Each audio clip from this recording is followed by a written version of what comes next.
Hello guys, Assalamualaikum, welcome to my class. Okay, today we are going to learn about the asset of stock, the movement of inventory. So it's regarding about the sales and purchases.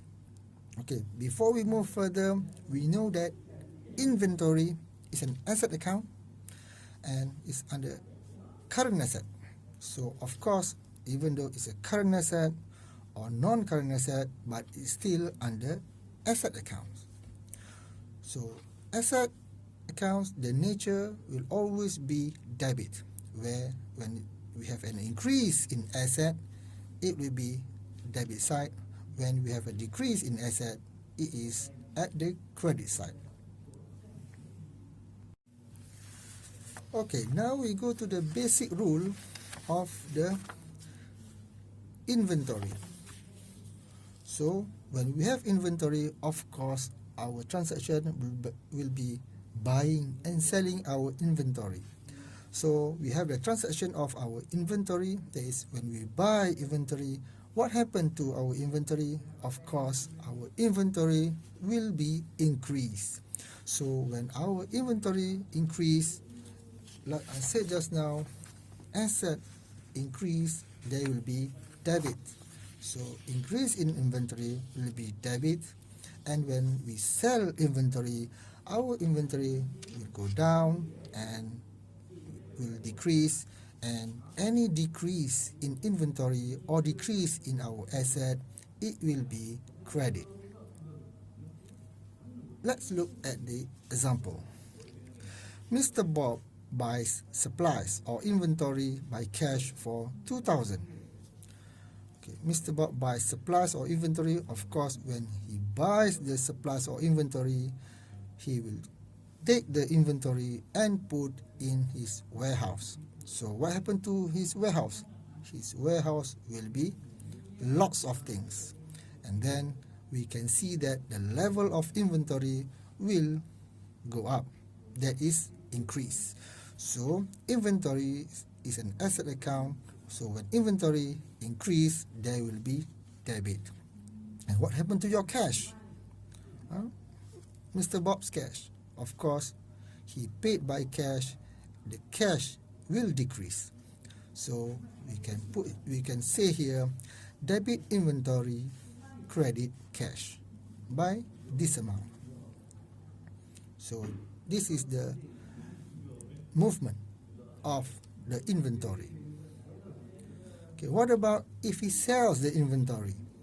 So if he sells the inventory to a client for 1,000 by check, and of course the inventory will decrease, and he receive a check, and of course the check he will put in the bank. So the transaction will be debit bank, credit inventory. Okay, now we move on. Okay, after this, we will use the proper word for inventory. We will not use the word inventory anymore, but instead we will use the word purchase and sales. Because if you look at when we buy inventory, of course, the other word for buy is purchase. And for sell inventory, we will change it to sales. And just now, when we have here, Mr. Bob buys supplies inventory by cash for 2,000. So before this, we are using debit inventory 2,000, credit cash. But now since we have changed it to the word purchases, so now we will use this one. Debit purchases, credit cash. The cash remains the same, but the only thing that we change is the word inventory to purchases. So from now on, we will use the word purchases instead of inventory. And just now, he sells the inventory to a client. Before this, we are using debit bank, credit inventory, but after this, we will use this one, debit bank, credit, sales. We will not use the word inventory anymore.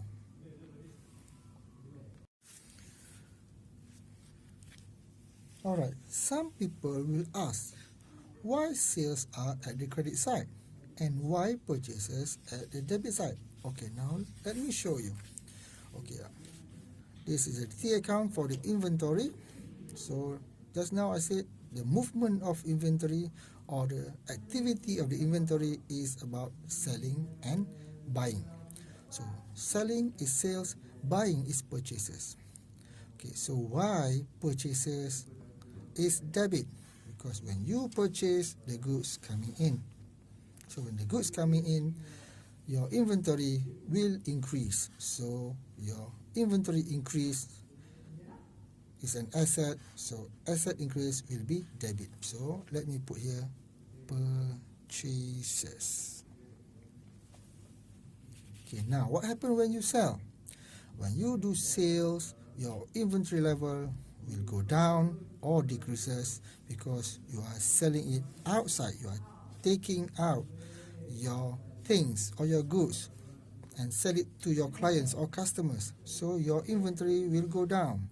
So that is because of your activity of sales.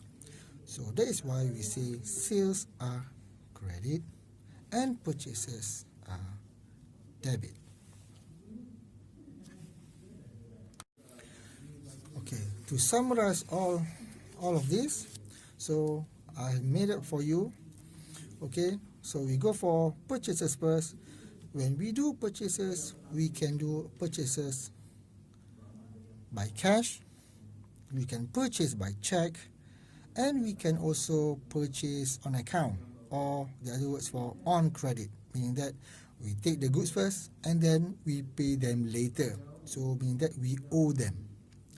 So if purchases by cash, remember purchases are always debit. So purchases by cash, so we just debit purchases and credit cash. And if we purchase by check, meaning that we are taking out the money from the bank, so our bank decrease, so that purchase by check will be debit purchases, credit bank. And if we purchase on account or on credit, we will be having an accounts payable. So remember just now I said we take the goods first and we pay them later. So our accounts payable is our liability. So we debit purchases and credit accounts payable. Okay, now we move on to sales. As purchases just now, we can also do sales with cash, we can also do sales with check, and also we do sales on account or on credit. So if we do sales on account or on credit, means that we give out the goods first to them and then they will pay us later. So when we see them, we can see they are our asset because they are holding our money. Okay, so if let's say sales by cash, cash increase, sales are always credit, so debit cash, credit sales. If we use sales by check, we have debit bank and credit sales. And if we sales on credit or on account, we got accounts receivable because this is a person, this is the person or the people who are owing us. So this is our money, so this is our asset. So debit accounts receivable and credit sales. Okay, I think that's it. So maybe we see you later. Okay, bye-bye. Thank you.